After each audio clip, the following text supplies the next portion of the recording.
Kiambu, sio baba? Mahakama ya Kiambu, na ambapo kuna kesi kuhusu mauaji ya mfanyabiashara Mary Wambui ikiwa inaendelea kwa sasa. So these are two files. I see that we were proceeding in 45 of 2019. What is the correct in this one, first of all? I appear on Mary. Yes. For the state. I don't know if it has representation. Yes, Mr. Nyamu for? In 57 of 2019. Yes. Your Honor, I don't know, probably the court can give guidance because we are pursuing the same course. Probably we can have 57 closed and consolidate 57 closed, so it just becomes one file.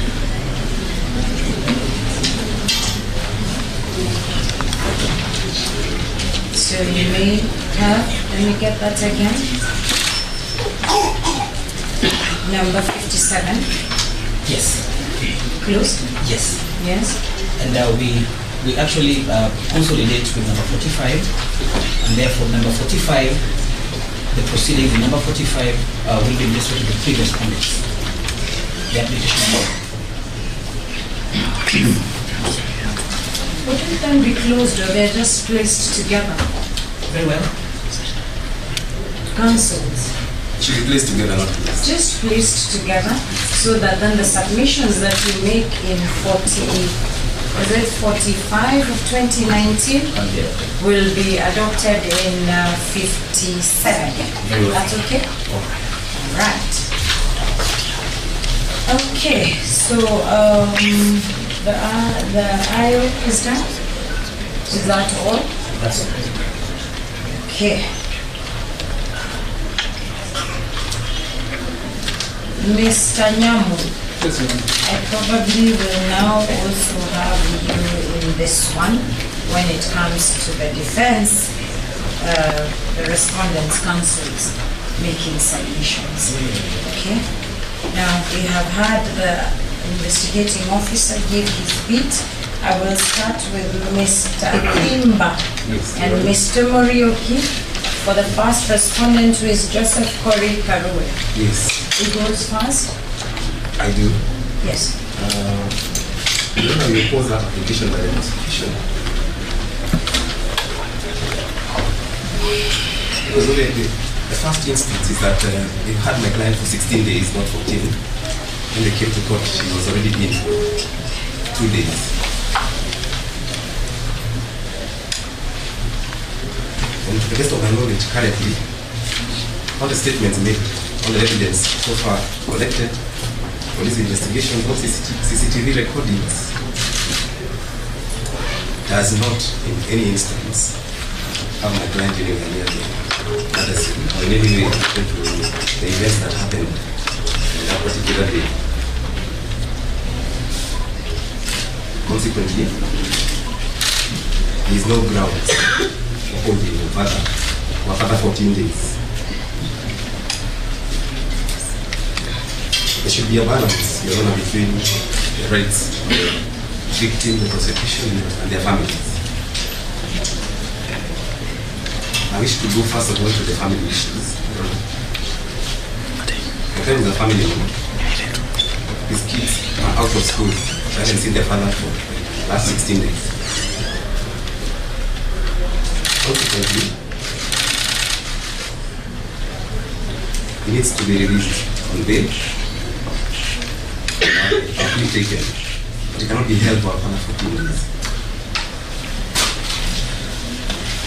There's also the aspect of the deceased, the victim. She also needs to be laid to rest. My client needs to be released to go and do what any husband is supposed to do. Because there's nothing that is linking him to the incident that the prosecution is investigating. And the court should note that my client, first respondent, was not arrested. He presented himself to the police on Sunday. He drove there himself told to go back, and he went back. So there's no flight risk at all.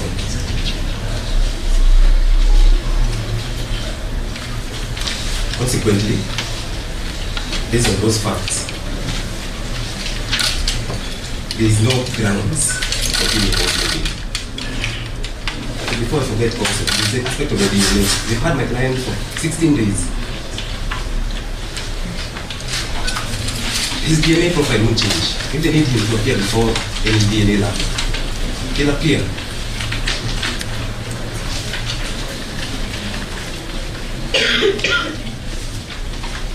With an application I'd like to make to the court. When the police went to his home, the stuff they took from his home, they haven't given him an inventory.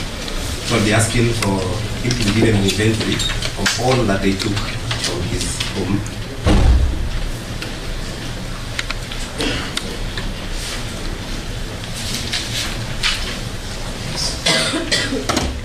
So that at the time of his release, he can be able to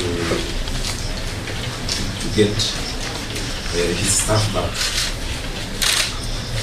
I'm also making an application to the court to release motor vehicle Kesi 77Y, which he drove himself.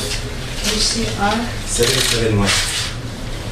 77. Those are 777. Yes. Which is at the station. He drove himself there. It's not part of the exhibits that have been detained. It's him who drove it there. The family has been forced to lease motor vehicles or rent out motor vehicles to use. Yet that vehicle, if you look at it at the moment, because I was there yesterday, it's deteriorating. Yet it's not part of the investigations that have been conducted. So we're making a humble application that that vehicle be released to the family so they can use it. And I had also forgotten that the kids are out of school. Is that a handcuff check? Thank you. So we can deal with the aspects of the authorities. Any other thing we tend to deny. All right. Mr. Morioki? Yes, Your Honor. We are opposed to the application by the investigating officer, Your Honor, for the simple reason that it is unconstitutional and illegal.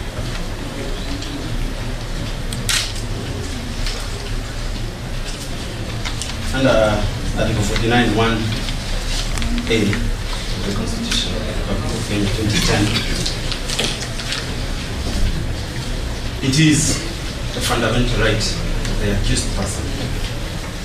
Not yet an accused, Mr. Yes, the proposed accused person. Yes, suspect or respondent. Yes. Yes. Yes, so correctly. To be informed of the reason for his arrest,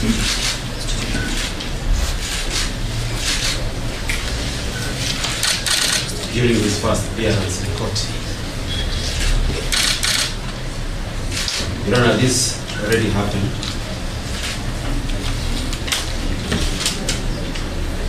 And there being no holding charge that was preferred against the respondent, the first respondent, it is manifest that the charges he's likely to face are not yet known to him in clear breach of his fundamental rights. Your Honor, this position has been held very firmly by Justice Luka Kimaru in High Court Miscellaneous Application number 304 of 2016, the case of Michael Rotich against the Republic. The facts in this case are on all fours.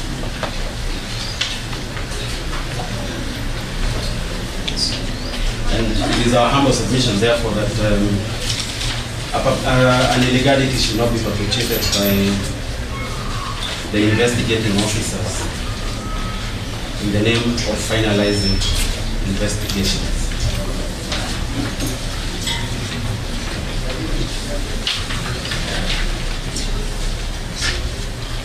You now have a copy of the authority for the court.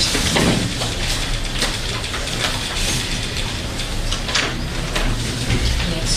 And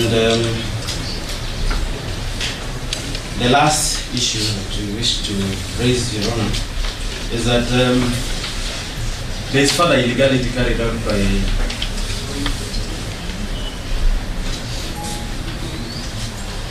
the investigation in this case, in failing to expedite their investigations, so that the first respondent's right to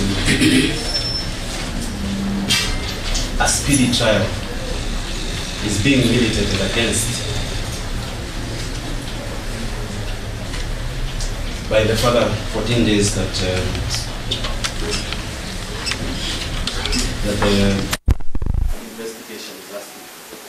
Now, if I may delve briefly into the facts as laid out by the investigating officer, is that paragraph 4 of his supporting affidavit says that the case was taken over by the Homicide Division on the 11th of February 2019.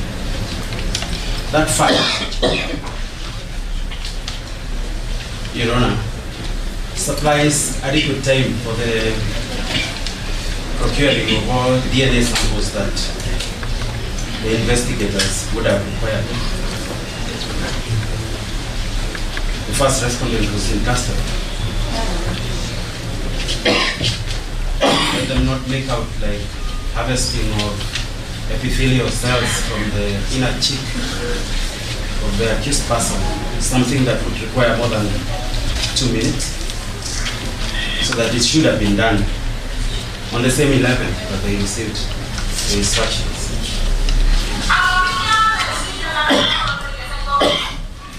And further, Your Honor, Yes. Yes. the intended areas of investigation, as listed in paragraph 5 of the supporting affidavit, is to lay it out: cyber crimes unit, ballistics, photography, and the government chemist. It's clear as day that all these are institutions within the DCI or other external government agents, where clearly the respondent has little or no sway at all in terms of influencing those areas of investigation.